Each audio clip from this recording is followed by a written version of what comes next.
Grato volver con el programa Memorias que Perduran, un programa que recoge historias de vida de personas que han contribuido en el ámbito educativo, cultural, folclórico, popular. En esta ocasión tendremos la oportunidad de recoger una semblanza de vida de la profesora Isabel Mena Aguilar. Nació en el distrito minero de Catavi y actualmente es la presidenta de la Asamblea Permanente de Derechos Humanos de Cochabamba. Decir que ella nació en un centro minero, diríamos, muy combativo, revolucionario, donde los mineros han tenido que enfrentar cantidad de veces la presencia de incursión militar en varias décadas que lamentablemente el país ha vivido bajo el gobierno de la dictadura militar. Y precisamente un 17 de julio de 1980, el militar Luis García Mesa asesinó a su esposo, don Gualberto Vega Yapura, dirigente del distrito minero de Catavi. Un hecho lamentable en el que también murió Marcelo Quiroga Santa Cruz, líder del Partido Socialista I, y además Carlos Flores Bedregal, diputado nacional. En este programa estaremos recordando estas facetas en la perspectiva también de recoger la historia de hechos para que nunca más se repitan en el país. Profesora, grato tenerlo en el programa Memorias que Perduran. Su saludo para la gente que verá el programa. Muchas gracias, muy buenas tardes. Gracias por esta oportunidad de tal vez hacer conocer algunas experiencias que voy a poder vertir. Muchas gracias, muy buenas tardes. Había dicho que nació en Catavi. ¿Qué recuerdos tiene de Catavi, de la infancia? Bueno, de la infancia le diría más bien que Catavi he estado más en escuela y colegio, pero antes de eso he estado con mis abuelos, ¿no? En la localidad de Tranqui, de Catavi. En la Tranca, mucho más allá, ¿no? Tranqui. Tranqui, perdón, sí. Tranqui, Lupi, ¿no? Se cruzaba un lago, entonces. Hemos estado buen tiempo con mis abuelos, pero después se fueron mis abuelos porque mi padre también ha sido otro, prácticamente trabajaba allá en Catavi, Tranqui, pero como estaba también metido en el sindicalismo, ha sido retirado, ¿no? Sin derecho a nada. En aquel entonces era terrible aquellos retiros. Yo era muy niña, entonces me quedé con mis abuelos porque ya me tocaba ir a la escuela. Solamente eso me acuerdo, porque después los motivos, cómo han sufrido mis papás, yo ya no podría decir, ¿no? Pero sin embargo ya en la escuela me acuerdo, después ya, cuando ya tenía más uso de razón, ya estaba en Catavi. En Catavi vivíamos con mi hermano. En Catavi, en la fila del hotel, entonces el Colegio 1 de Mayo. Eso en Yayagua. En Yayagua, el colegio. Ahora, ¿qué recuerdos tiene de la infancia en Catavi? Catavi. Por ejemplo, el cine, la actividad deportiva. Sí, yo podría decirle que tal vez ha sido una de las mejores vidas que hemos tenido allí, unos recuerdos bonitos, porque todos vivíamos en familia, ¿no? Pero todos digan esos recuerdos, ¿cuáles son esos recuerdos? Por ejemplo, que yo como vivía con mi hermana en Catavi, entonces más que todo el teatro, ¿no? El cine, porque cada día era pues el estreno. Y en la escuela, en un colegio no podíamos ir, pero sábados y domingos sí aprovechábamos para ir a los cines, y mi cuñado prácticamente era el administrador de teatros. Pese a que teníamos entrada libre y todo eso, pero éramos muy cerrados en esta parte, no era muy abierto mi cuñado para entonces, ¿no? Nosotros estábamos controlados por mi hermana. Más yo podría decirle, tal vez los recuerdos que tengo son las amigas, las amistades que vivían en la fila del hotel, ¿no? Ahí jugábamos, teníamos amigos. Bonitos recuerdos de aquellos amigos, pero más mis recuerdos serían en mi juventud, cuando estudiaba en el Ahora hablemos un poco del cine. ¿Qué películas recuerda de aquel tiempo? Aquellos tiempos, hay tantos, especialmente las seriales, ¿no? Entonces, las continuaciones que había que ver, después las de moda estaban las mexicanas. Las mexicanas en su auge entonces, ¿no? O sea, teníamos que contar cuántas canciones iba a haber, por ejemplo, en la película, y tanto. Y al teatro de Catavi han llegado muchos artistas, ¿no? Como mi cuñado era administrador, como le digo, entonces hemos podido tal vez de cerca inclusive encontrarnos ahí. Como, por ejemplo, Cuco Sánchez llegó allá, estaba ahí. Miguel Aceves Mejía también estaba por las minas. Después Aguilar, no es Luis Aguilar, es otro Aguilar que llegó también, también un cantante, las hermanitas Saldaña, o sea, varios artistas han llegado, Surmayugar, ¿no es cierto? Los Carcas también han llegado varias veces a las minas, ¿no? Pero ya cuando joven yo, sí. Ahora recordemos de su juventud. En el Colegio 1 de Mayo. Juventud divino tesoro, se dice, ¿no? Aquellos momentos tan bonitos que se pasan en colegio. Bueno, yo desde Catavi allá íbamos pues, en colectivos, a veces en el tren. Las primeras veces era el tren. Íbamos hasta allá, después ya hemos cambiado a los colectivos, que habían colectivos ya para recogernos, llevarnos. Más era ese caminar. Después de cuarto, quinto curso yo me fui a Oruro. En Oruro he estudiado. ¿El ciclo secundario? Sí, allá estaba. Después lo he dejado un año allí y me ingresé más bien al Instituto Blato. Ahí me ingresé porque quería salir rápido, ¿no?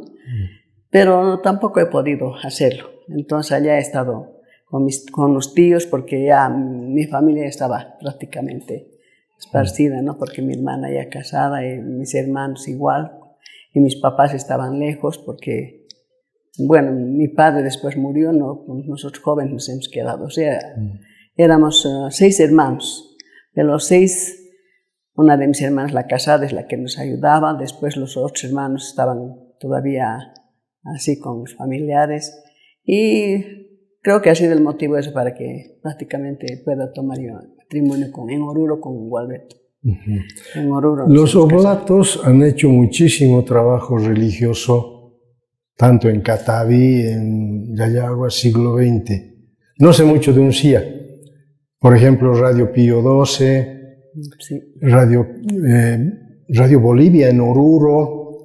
Y usted me habla del Instituto Oblato. Sí. ¿Cómo es que llegó al instituto? Por eso, cuando me fui a estudiar a Oruro, entonces, por influencia de mis parientes, ¿no? Así, de una vez ya saldremos de una vez al Instituto Oblato, era en el sur. He estado ahí en un buen instituto, era de sacerdotes prácticamente. Estudiaba muy bien, pero era particular, ¿no? Entonces, el aspecto económico también nos hizo escapar. Por eso lo dejé nuevamente, eso, estaba allá en Oruro y así me casé con Gualberto en Oruro. En Oruro nos conocimos. En Oruro se conocieron. Sí, allá estábamos. ¿Y cómo surgió esa relación? ¿Cómo se conocieron? Bueno, vivíamos en el mismo barrio, el barrio norte. Yo vivía con mis tíos ahí, con mi tía, y él también estaba estudiando, ya entonces ya estaba en la universidad, él. Ya salió inclusive allá como ingeniero químico, ¿no? Química estudió, él estaba en la universidad. Yo estaba estudiando allí, después pasaron dos años y lo dejé también aquello. En los 2 años nos conocimos con ellos, me regresé a Catavi porque mi hermana ya no podía tampoco con nosotros darnos porque éramos solteros, éramos 4 porque ella estaba casada, entonces no podíamos ir con los chicos. Yo regresé a Catavi nuevamente con Gualberto y ahí, bueno, no sabíamos qué hacer porque mis hermanos ya estaban allá conmigo.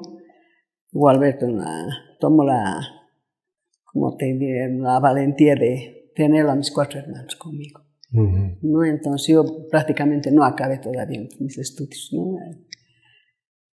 ¿Y Gualberto ya profesional fue a trabajar a Catavi? Sí, ya profesional, después de que salió de Oruro, regresó a Catavi. Regresamos más que todo por mi familia y porque nosotros queríamos estar allá junto a nuestras familias también. ¿Y cuál era la actividad que desarrollaba Gualberto?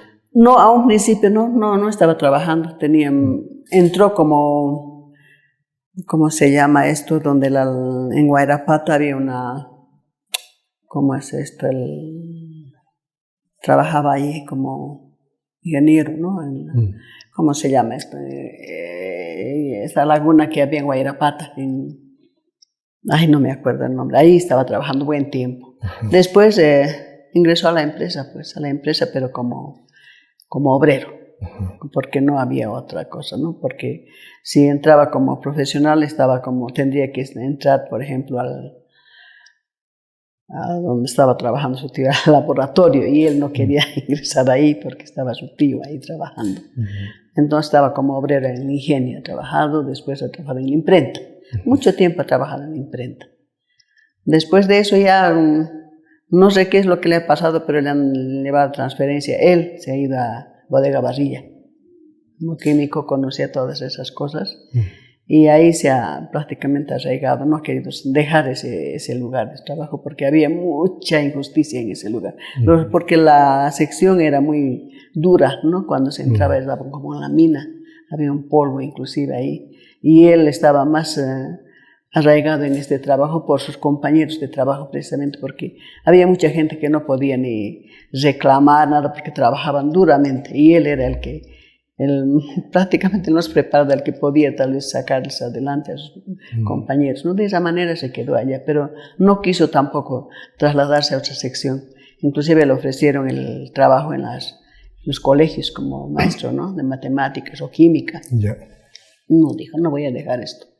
Luego le ofrecieron también el laboratorio porque ya no estaba ahí el tío, pero sin embargo tampoco quiso. No sé, entonces de esa manera la familia también un poco se molestó, ¿no? Porque él siendo profesional, ¿cómo iba a seguir siendo obrero? Claro. ¿No? Entonces, pero ahora recién puede entender, ¿no? Porque aquella vez no podíamos entender porque él estaba más a la gente que veía todas las necesidades, ¿no? Del trabajo. Precisamente en esa sección estaba la gente más necesitada y más, como le diré, la que menos podía inclusive reclamar, hablar, gritar. En cambio, él a nombre de ellos sí lo hacía. Inclusive ante la gerencia, ante todos ellos podía representarles. Creo que eso es lo que más le ha llevado a trabajar allá como obrero.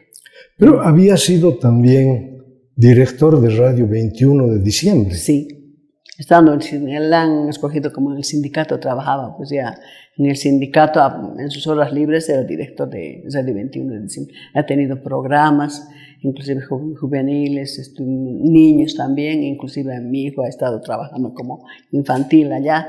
No buenos programas, pero ha estado controlando allá eso también. Sí, ha habido esa época también donde he estado trabajando. ¿Y cómo es que incursiona para ser dirigente sindical? Para entonces era delegado de sección. Y era delegado de sección y además era deportista, entonces más en deportes, ¿no? ¿Hacía deporte? Sí, era un jugaba? buen jugador de fútbol. Jugaba. Entonces, inclusive cuando estaba ya en el sindicato, precisamente los de esa época, los del sindicato han ampliado las canchitas que había en cada barrio. Han empezado así, había campeonatos.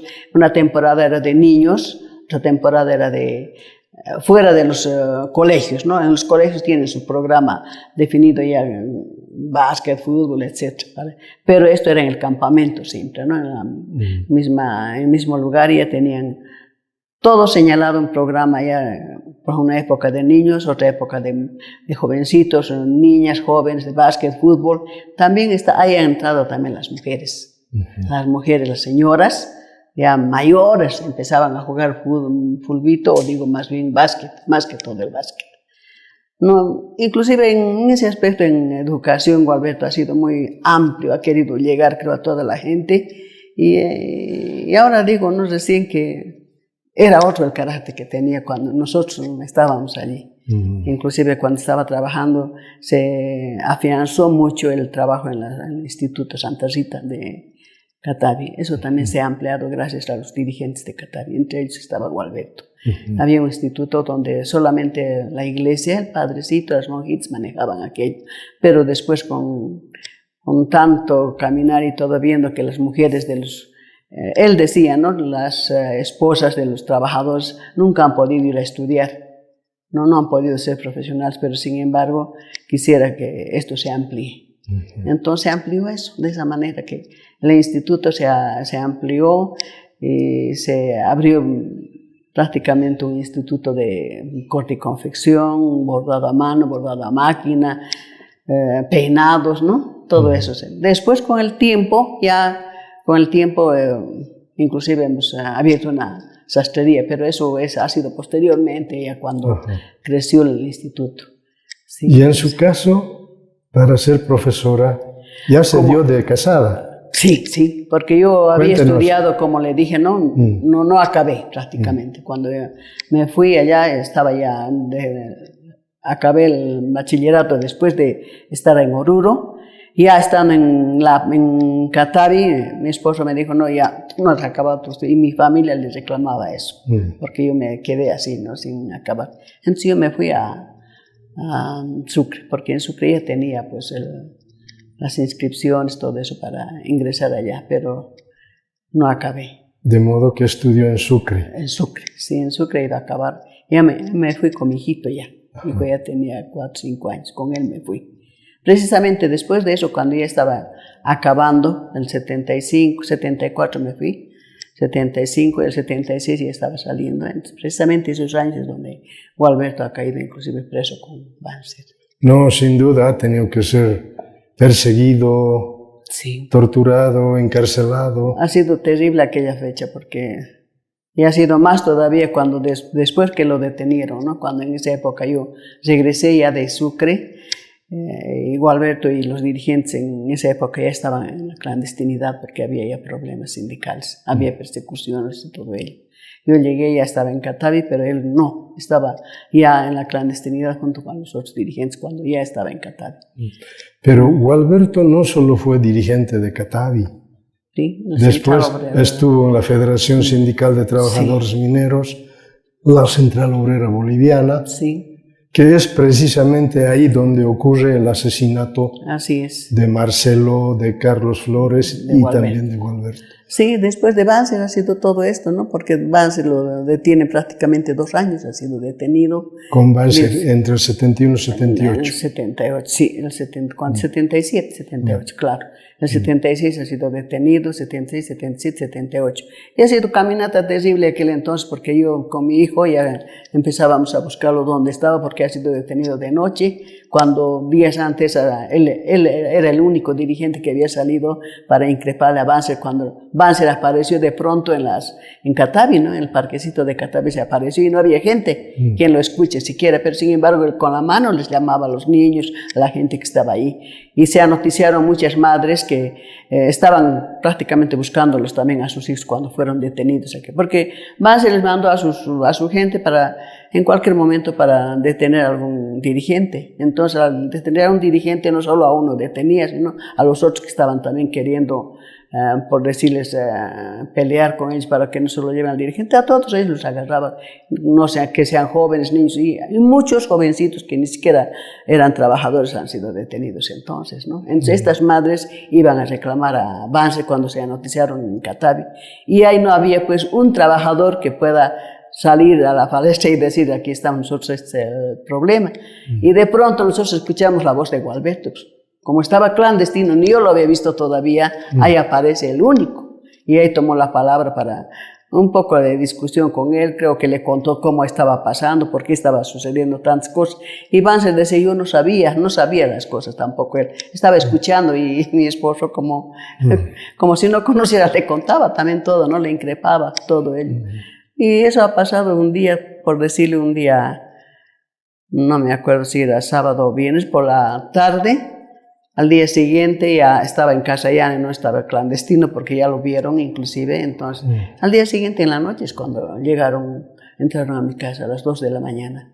Y no era uno ni dos, eran varios, unos encapuchados y otros eran uniformados. En la noche entraron así bien armados, queriéndonos golpearnos nosotros, ¿no? Y había un griterío en mi casa, más eran mis perros que hacían bulla, y estaba mi hermano, como vivía con mis hermanos, yo, así. Y no, bueno, él dijo, no, me voy por la otra puerta, porque vivíamos por la placita, el Club Strong, y estábamos administrando entonces. Y la radio 21 de diciembre no nos separaba mucho, sino una pared. Y de esa manera él y su hermana le dijo, inclusive, debías entrarte ahí, debías escaparte por la radio. Y dijimos, no, Gualberto dijo, no, yo no me voy a escapar. Y en buena hora, digo yo, porque los que han entrado eran más de 10, 11, 12, pero sin embargo, cuando salió lo detenieron por el techo, por la radio, han bajado más de 20 uniformados. O sea, estábamos todos rodeados ahí. Así era imposible que él escapara. Tal vez a ella lo hubieran matado porque hubiera sido un pretexto, ¿no? Estaba escapando, hubiese dicho tal vez. Y así había mucha preocupación, diría yo, porque nos han dejado así a amanecer. Bueno, a las 6 de la mañana yo ya fui a la puerta del trabajo, donde entraban los trabajadores, porque ya determinaron ingresar nuevamente a trabajar, precisamente por este diálogo que tuvo Gualberto. Entonces ahí ellos determinaron ingresar de nuevo porque estaban en una huelga indefinida. Profesora, ¿y qué significó ser la esposa de un dirigente perseguido, encarcelado, torturado y quizás incluso exiliado? Sí, pero no sé cómo podría explicar aquello, porque esos momentos parecía un sueño, ¿no? Que parecía que no sabíamos dónde estábamos ni a quién preguntar, porque yo le digo, en esos momentos difíciles ni siquiera la familia nos apoya, a no ser de los que estamos cerca, pero de otros primos, parientes, inclusive sus hermanos, no nos apoyan. Más bien ellos se esconden por temor a querer relacionarse con nosotros. Todos hemos visto, o sea, uno se siente muy mal en ese momento, ¿no? Terrible es porque no solamente le agarran y le llevan, sino a golpes lo sacaron de la casa. Todo eso nos dolía, nosotros nos amenazaban con disparar. Y él se pasearon inclusive toda la casa, todo el club, bien armados, empezaron a caminar, ¿sabes? Todos veían qué cosa había en la casa. O sea, ese momento eran terribles las cosas. No se podía ni gritar, ni reclamar, ni a quién decirle, porque la gente en Catavi estaba también igual, no era la única, había muchos jóvenes que han sido detenidos así. ¿Y cómo es que se entera del asesinato de su esposo el 17 de julio del 80? Sí, ha sido terrible eso, porque él ya estaba en La Paz, y estaba como dirigente de la Central Obrera Boliviana, como ya sabemos los detalles, ¿no? Esa mañana, a las 10 de la mañana ya sabían en La Paz, una reunión, todo eso, y después nos enteramos los detalles, pero sin embargo, ese día nosotros nos enteramos en la tarde que los problemas estaban en La Paz y que había un dirigente que había caído, y ahí dijeron que era un tal Adalberto, que era de las minas del sur, ¿no? Entonces, y bueno, yo ya me sentía mal, decía, pero si estaban ahí Gualberto, y no sabíamos cómo comunicarnos, para entonces no habían celulares, no había tal cosa para poder comunicarnos, ni siquiera de la empresa podíamos utilizar, no había. Entonces nosotros hemos estado caminando, y esa noche precisamente, cuando hay algunos pasajeros que estaban llegando de La Paz hacia las minas, allá a Catavi, la gente ya estaba en alerta, todos en el sindicato ya había mujeres, varones que estábamos cuidando las radios, estaban todos atentos ya a estos problemas que se habían suscitado, ¿no? Estaban ya en emergencia todos. A eso yo esa noche fui hasta el siglo XX, a pie fuimos, porque nos dijeron que estaban acordonando los militares todas las minas, o sea, en este caso Catavi, y nos dijeron no salgan, pero nosotros desesperados, yo con mi cuñada, la menor, fuimos a siglo XX a querer saber que tal vez ellos sabían algo de allá. Entonces con uno de los dirigentes hablamos. Y él también por radio preguntó a La Paz, pero no sabían con exactitud. Pero dijeron que era un compañero que había caído de la Central Obrera, ¿no? Entonces ellos dijeron, si es él nos van a comunicar, pero no creo, es un compañero de las minas del sur. Y de esa manera nuevamente desesperadas bajamos a Catavi, yo desesperada bajo a Catavi, y cuando ya estamos llegando a la casa a las 5 de la mañana, ahí alguien nos toca la puerta y nos dice, le están buscando en la radio, porque ahí estaban ya las señoras, como le dije, todo Catavi estaba en emergencia ya. Y ahí llegaron pues unos familiares buscándome a mí para contarme de Gualberto. Entonces hemos ido a buscarles ese momento. Fuimos a buscarles y decirles qué es lo que sabían de él. Y él nos dijo pues, que cuando estaban partiendo en la flota de La Paz hacia Catavi, había muchachos que habían subido a la flota a comunicar, decirles, avisen a la familia de Gualberto Vega, él ha caído aquí en La Paz y lo hemos llevado, está en el hospital. es Gualberto Vega y Apura. Entonces, ellos seguros han venido a contarme eso, decir, ¿no? A las 5 de la mañana era entonces ese momento. Dije, no sabíamos qué hacer, nos han contado y nos preparamos para querer ir a La Paz, ese momento. Pero cuando ya estamos para salir, llega mi cuñado ahí, el cuñado mayor.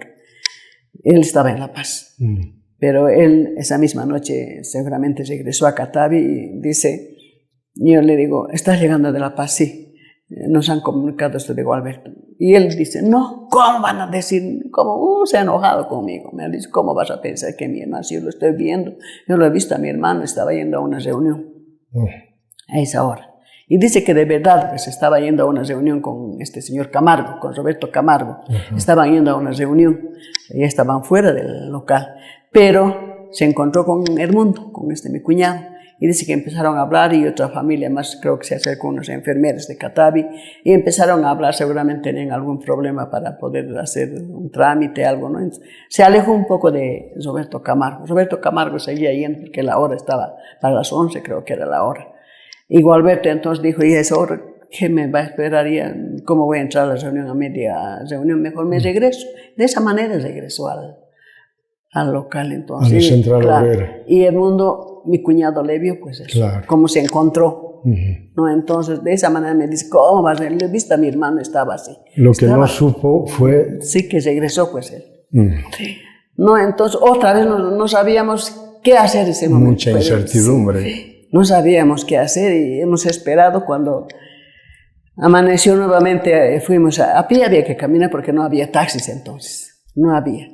Fuimos nuevamente a la Pío XII. Era nuestra esperanza, porque solo ahí podían comunicarse ellos tal vez con otra emisora de La Paz. Fuimos allá y nos escucharon y se hizo un trámite creo que empezaron a hacer las comunicaciones, una media hora hemos esperado ahí y al final dicen, han hablado. Y nos dicen, sí, es Gualberto. Y entonces ahí estaba yo presente y me dicen, señora, es Gualberto. Pero no está a la vista Gualberto, está en alguna parte, pero su familia ya conoce. Para entonces estaba su madre allá en La Paz. Sí, su hermana también estaba y su hermano, Isidoro, estaban allá. Ellos ya saben, les hemos comunicado, pero es Gualberto, me dijeron. Y así empezamos. ¿Y qué supo después de lo que ocurrió en La Paz? Bueno, después de eso, Gualberto ya estaba escondido prácticamente. 4 noches ha estado escondido. Los que lo han llevado ahí en el hospital y lo han escondido. Pero ya como cadáver. Ya estaba mal cuando ese momento cayó en la puerta, porque él estaría saliendo por el otro lado, digo yo, porque me cuenta después padre Julio Tumire, me contó, ¿no?, que ellos estaban escondidos prácticamente ahí al rincón. La reunión era hacia abajo y ellos, cuando hubo estos tiroteos, se escondieron hacia atrás. Y atrás dice que Gualberto salió de ahí. Dijo, no, tenemos que, por otra puerta saldremos. Están entrando por esta, por otra saldremos. Entonces él salió seguramente por ahí le han impactado a él. Y los disparos seguían ahí porque ahí después ha caído Marcelo, Carlos Flores ha muerto prácticamente instantáneo ahí. Y Gualberto estaba sangrando ahí, los chicos entonces, los jóvenes de la universidad, como eran sus amigos, entonces lo llevaron al hospital. De esa manera sacaron su carnet, todos llamaron para sus familiares, todo eso, de esa manera. Ellos lo escondieron a Gualberto, después de que estaba muerto ya, no lo dejaron en la morgue. No, sino como era conocido, amigo además de Catavi, eran los de Catavi prácticamente. Lo han escondido ahí una de las capillitas de ahí del hospital. Y cada noche dice que los militares iban a buscarlo porque como eran 3 los caídos y 2 nomás faltaba uno, entonces iban cada noche al pobre morguero, dice que le hacían correteados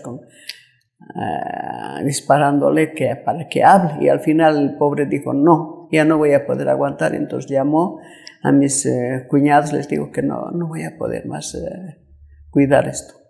Cualquier noche se van a entrar porque si no han entrado a esa capillita es porque está asegurado y todo eso seguramente y no se han dado, pero lo van a encontrar, llévenselo.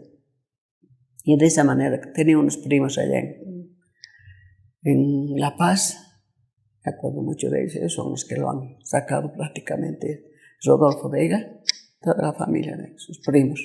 Ellos sí nos han apoyado muchísimo allá. Esa es su familia. ¿Y lo enterraron en La Paz? Sí, como accidente de tránsito. ¿Como accidente de tránsito? Sí, porque no se podía más. Pues. Todo a escondidas han sacado. Han llevado. Ellos son los que han hecho ese trámite, porque entonces estos mis cuñados, o sea, los primos de Gualberto, estaban atendiendo allá los de vivían antes aquí en la Taquiña, los atendían en la Taquiña, entonces allá trasladaron creo la cervecería Taquiña, allá estaban atendiendo allá en La Paz, ellos. Entonces con el camión de la cervecería todo han debido entrar llevando refrescos, no sé qué cosa al hospital, de esa manera lo han sacado inclusive el cadáver allá. Y ellos lo han llevado a su casa, me han mandado fotografías y todo de ahí como lo han sacado y lo han enterrado allá como accidente de tránsito. A la fecha transcurren 43 años sí, de aquel hecho, de aquel asesinato, diríamos, sí, de la dictadura de Luis García Meza. ¿Qué ha pasado con usted en estos 43 años? Han pasado como si fuera ayer, pero que no pueden pasar. No, yo me quedé allá en Catavi, pues, porque estaba trabajando ya. Entonces... ¿De profesor? Sí, ya estaba desde el 78, ya trabajé allá, porque ya salí entonces. Que como me faltaba poco, lo dejé. Estaba trabajando ya en Catavi y... Bueno, yo tenía que seguir nomás con el trabajo de Gualberto y todos ellos, porque mis hermanos estaban conmigo entonces. Porque eran 4 los que se quedaron. Después se han casado 2. Y con 2 todavía me quedé. Y he seguido pues el trabajo que estaba siguiendo Gualberto, por ejemplo, el de las mujeres, ¿no? Que tenían que prepararse. Sí, las mujeres de los trabajadores como no eran profesionales, pero sí hemos insistido en eso. He estado ahí de directora 8 años en el Instituto Santa Rita de Catavi. Sí, 8 años hemos tratado de... Inclusive hemos tenido ítems con un CIA, ¿no? Entonces... yo he seguido mi trabajo con ASOFAN, entonces, porque Derechos Humanos se ha fundado en 1976 a nivel, 76 a nivel nacional. Pero yo he seguido con ASOFAN porque hemos estado, desde el 74, 73 hemos trabajado con ASOFAN, con Loyola Guzmán y toda la compañía de ellos, ¿no? Siempre, en cada problema que había, nosotros íbamos a tomar nombres que eran los heridos, los muertes, etc., pero todo esto era clandestino. Después se ha fundado Derechos Humanos, pero ASOFAN hasta ahora sí, desde entonces. Mira, hemos seguido trabajando y ha venido la relocalización y estoy aquí ahora. También la relocalización, decreto 21060. Sí. Víctor Paz. Sí, ¿todavía seguía en Catavi? Sí, seguía en Catavi todavía. Por eso el 76 nos han obligado prácticamente a todos a salir allá. Claro, algunos se han quedado, ¿no?, acondicionados, pero nosotros hemos salido de allá porque nos dijeron, se van, tienen la movilidad a la puerta, les vamos a dar esta movilidad y váyanse. No, yo no me quedaba más a mí, ¿no? Porque al final... ¿Y decidió venir a Cochabamba? Sí, como mi hermana estaba aquí, ella me dijo, vente a la casa. No, de esa manera me vine, porque ya no se podía tampoco seguir allá, no se podía ya. ¿Y qué significó el cambio de Catavi hacia Cochabamba? Ha sido terrible también ese cambio, porque aquí, cuando veníamos a trabajar, por ejemplo, a buscar el trabajo, aquí en el magisterio no nos tenían la buena voluntad. Pese a que eran muy buenos los maestros que conozco yo de las minas, muy buenos. Y no, pues que venían aquí en la Federación de Maestros, teníamos que agruparnos e ir a buscar trabajo. Primero eran los egresados, después eran los profesionales para sus traslados y luego los que están viniendo de Comibol de otros lugares. Nos han enviado a todas partes y yo, por no quedarme así, he ido a trabajar en Arani. En Vallarta. Menos mal que no está muy lejos. Sí, tarde y mañana iba y venía en Arani a trabajar.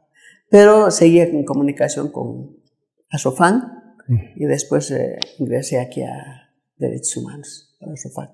¿Y qué tal le fue su trabajo en Arani? En Arani muy bien, la gente muy bien, porque allá he aprendido inclusive a hablar bien el quechua, porque no hablábamos mucho, ¿no?, el quechua allá, pero allá hemos tenido que hablar a la fuerza, porque muchos... Parla quechua y charganqui. Sí, eso también nos ha ayudado, muy bien, nos han tenido por lo menos la tierra bendita, ¿no? Porque al final estamos todavía aquí. ¿Y cuánto tiempo se quedó en Arani? Casi 2 años. 2 años. Sí, 1 año y medio, casi 2 años. ¿Y sí. luego dónde fue? Aquí he estado en María Textil, en el camino hacia Quillacollo, en el camino antiguo, como es, ahí está. Ah, ya. Sí, en las 4:30, creo que es. Ahí está. Ahí me he jubilado, ahí he estado trabajando. Ah, se jubiló. Sí, me he jubilado ya, sí, hace rato. Sí, ha sido un trabajo duro, pero aquí en la ciudad sí ha sido más difícil para mí, porque en el campo no, es más bonito trabajar. Pero aquí en la ciudad el magisterio es una olla de... salen y entran, no es igual. Entonces para mí ha sido más, he notado el cambio en la ciudad y no así en el campo. Porque en el campo tú podías hacer el trabajo que tienes que hacer, pero aquí era con hora, ¿no? Entonces un poquito a mí me cohibía eso también de poder ampliarme así. Porque aquí trabajaban tarde y mañana, algunos en particular salían corriendo, nosotros no estábamos acostumbrados a eso, ¿no? Nosotros nos dábamos por todo a los alumnos, a los estudiantes, y aquí era diferente. Me decía que cuando fue a estudiar a Sucre, fue con su niño de 4 años. Sí, 5 años tenía. ¿Solo tuvo un hijo? Sí. Y él incluso cuando cumplió 5 años seguía ahí, entrado a la escuela, Daniel Calvo. Ah, en Sucre. Sí, él lo llevaba, Gustavo. Gustavo se llama él, Gustavo Adolfo. Estaba en la escuela ya, Daniel Calvo. ¿Y qué es de su hijo ahora? Bueno, ahora está trabajando felizmente porque estaba sin trabajo últimamente. Él es arquitecto.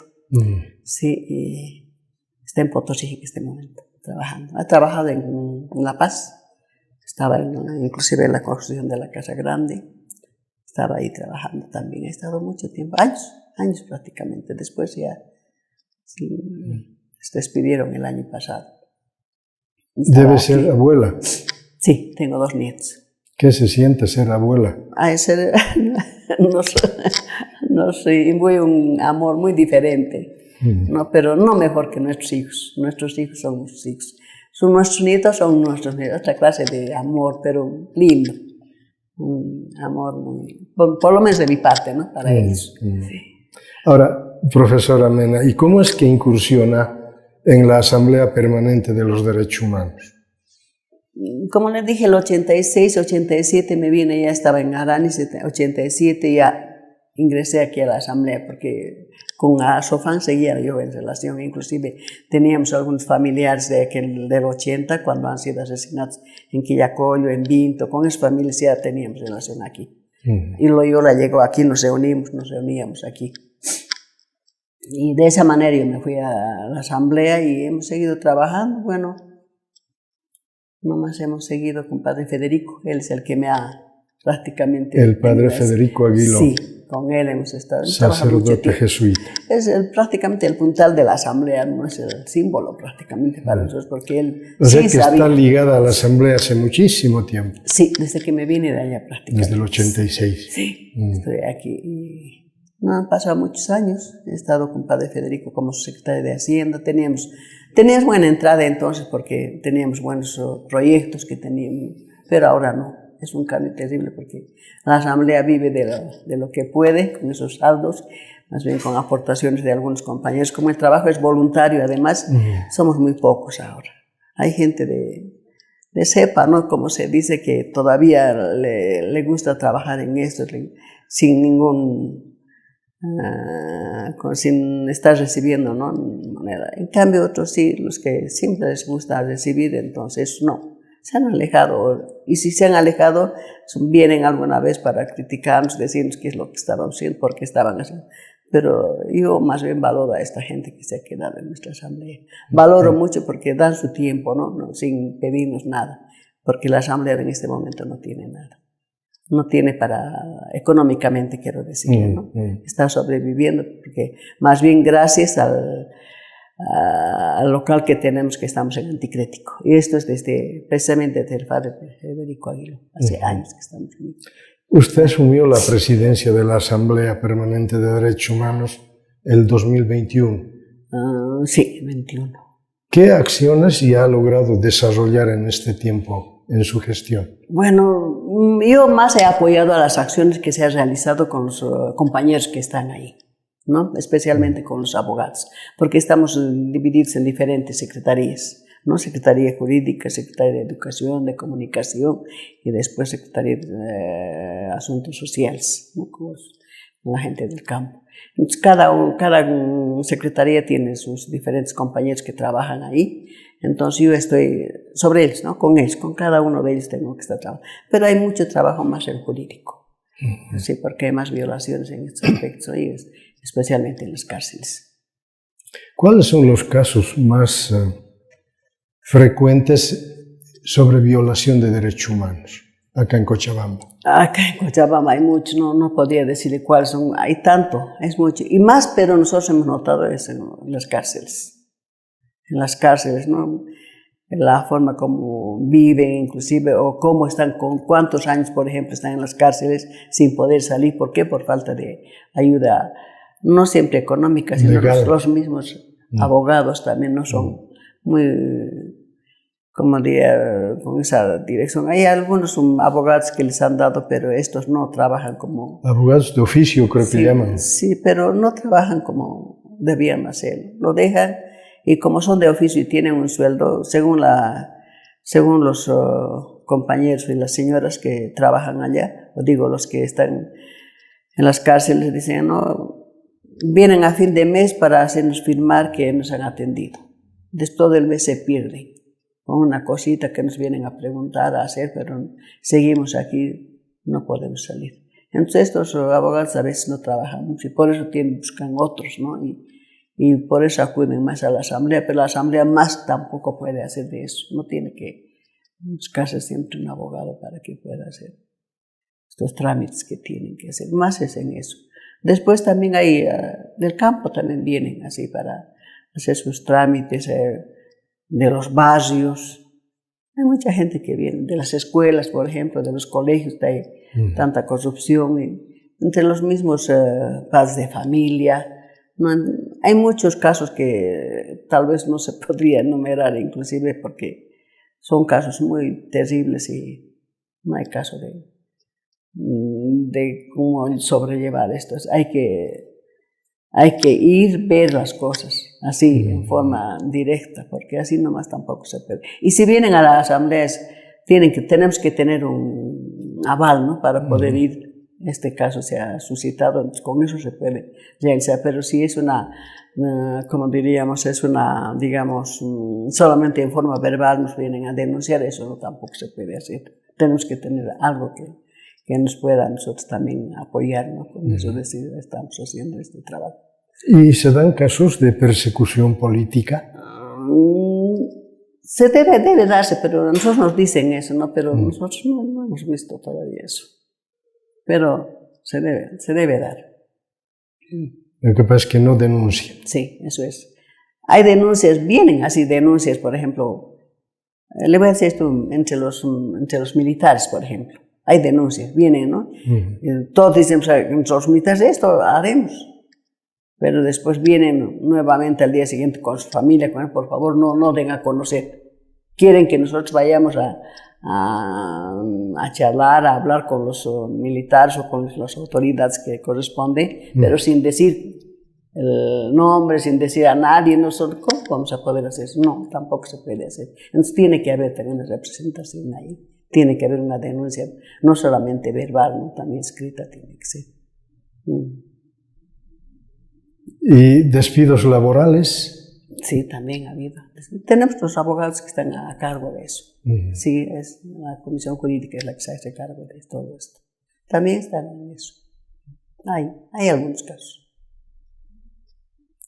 Hace poco, profesora, en la Facultad de Humanidades se desarrolló una actividad de la música en la democracia. Sí.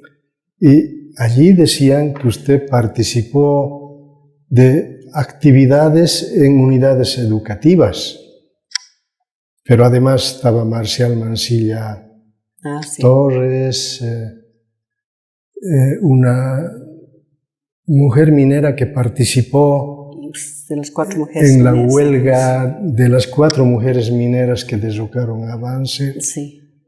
¿Qué actividad desarrollaron?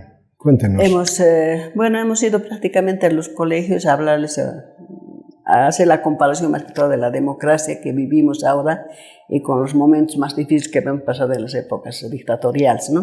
Todos hemos ido un poco a hacer conocer nuestras experiencias y hacerles ver a los niños, ¿no? O a los jóvenes también, que en democracia cómo se debe vivir, cómo debemos cuidar nuestra democracia. Más ha sido las experiencias que hemos tenido en estas épocas dictatoriales y hacer la comparación actual. Aunque no es tan democrático algunas cosas, pero sin embargo es mucho mejor que aquello. ¿No? Entonces, hemos ido a diferentes colegios y hemos ido 4 personas. Hemos ido. Una de las señoras de las 4 que hicieron la huelga de hambre en el 78. Y después había este señor Mancilla, que había trabajado también en Pío XII. Bueno, yo lo conocía así de vista nomás entonces. Y después hay otro señor que había sido de LN, creo, no me acuerdo el nombre. Del Ejército de Liberación Nacional. También, sí, que ha sido también perseguido. Yo tampoco recuerdo el nombre, pero lo tengo apuntado y lo voy a invitar al programa. Sí, muy bien. ¿Y qué les contaron ustedes? Bueno, cada uno ha dado su experiencia de vivir en aquella época, ¿no? Yo les he contado, por ejemplo, de la época de Banzer, cómo habíamos vivido en aquel entonces, la gente que hacía, cómo Gualberto estaba tantos años, y desde allí cómo él todavía ha dado un Padre Nuestro para sus compañeros mineros, ¿no? Eso les he dado a conocer, y en la época de García Meza igual, ¿no? Como tantos jóvenes que han dado prácticamente su vida y muchos han ayudado también para poder sobrellevar todo este problema que ha habido y que todavía estamos viviendo, ¿no? ¿Y cuál es la reacción de los estudiantes que participaban? Bueno, hay muchos colegios, especialmente en Vinto, después en 4 colegios hemos hecho esto y a mí me escucharon muy bien porque les conté cómo la vida había pasado, mis viajes que había hecho.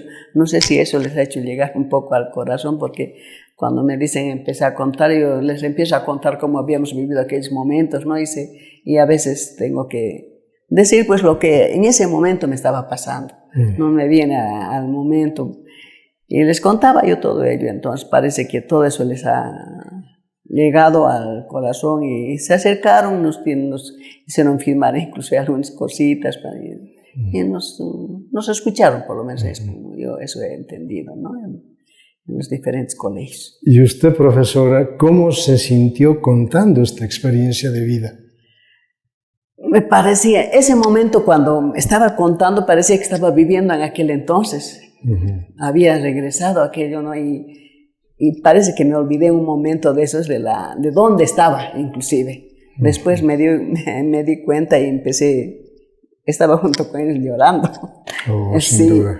Y después ya les conté poco a poco, ¿no? Cómo había cambiado las cosas y que ahora que ellos viven tan mejor que aquellos tiempos tienen que ser también mejores, ¿no? Eso les decía yo, que tiene que haber solidaridad, tiene que haber comprensión, diálogo, que no haya estos problemas. Entonces llegar a eso, ¿no? El camino que deben seguir ellos como jóvenes desde abajo, desde la educación, tiene que seguirse esto, ¿no? Para que podamos vivir en democracia, más que todo buscando solidaridad, ¿no? Eso.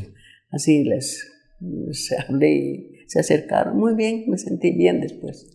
Esta actividad fue impulsada por el Tribunal Supremo Electoral de Cochabamba. Sí. ¿Cómo es que se dio esa alternativa? No sé, porque me llegó la invitación así por WhatsApp y después charlamos con una muchacha, con una compañera, después me llamó la presidenta. No sé cómo, pero... Bueno. Sí. Profesora Mena, de aquí para adelante, ¿qué retos, qué desafíos aún quedan? Mire, ahora, mi desafío sería solamente ver mi esperanza más que todo, ¿no? Que la vida cambie más que todo en nuestra Bolivia, ¿no? Porque lo que antes hemos vivido, que nunca más suceda. Aunque en plena democracia hemos tenido el 2019 también, ¿no? Ha habido. Entonces, yo eso es lo que pido, que la gente tome más bien las riendas de la vida, pero con mucha justicia, con mucho amor, y para que haya un poco de paz en nuestra situación, porque es lo que tiene que buscar. Y como derechos humanos nosotros buscamos eso, ¿no? educar más que todo para el respeto mutuo entre personas, una solidaridad para que pueda haber más democracia, porque si no hay democracia no va a haber tampoco derechos humanos. Eso es lo que tenemos que llegar a la gente. Con eso es lo que nosotros en educación hacemos, esa promoción para poder un poco llegar mediante las radios, mediante estas secretarías trabajan en ese fin. Ahora, por ejemplo, tenemos cada sábado un programa, ¿no? En Radio Sepra también, que estamos un poco de cada tema tomamos para poder hacer ver a la gente cuál es el trabajo de la Asamblea, dónde queremos llegar, ¿no? Para que todo también se vea que nosotros no pedimos solamente solidaridad, respeto mutuo entre todos para poder vivir en un bienestar general para todos, ¿no? Toda la comunidad, para que esté más libre y vivir en paz, ¿no? No sé qué palabras para vertir, para que me entiendan y digan que nuestro camino sea pues un camino llano prácticamente, ¿no? Porque siempre hay problemas. Ya de un lugar, de otro, con estas huelgas, aprovechando que hay democracia, las huelgas vienen de un lado, de otro lado, aunque con motivo o sin motivo están haciéndolo. Y eso no estamos pensando, que estamos dañando nuestra democracia, estamos dañando a nuestra misma gente, ¿no? Con estas cosas. Bueno, a tiempo de agradecer su participación en el programa Memorias que Perduran, le pido su despido del público que verá el programa.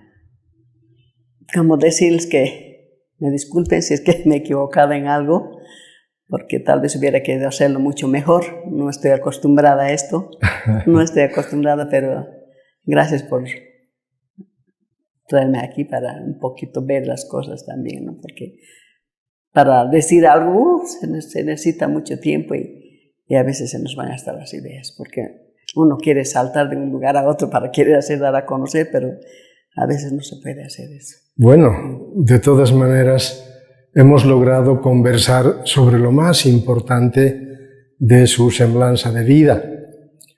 Saber que ha nacido en Katavi, una empresa minera que, por supuesto, ha contribuido mucho en el erario nacional, produciendo minerales y aportando en el desarrollo del país.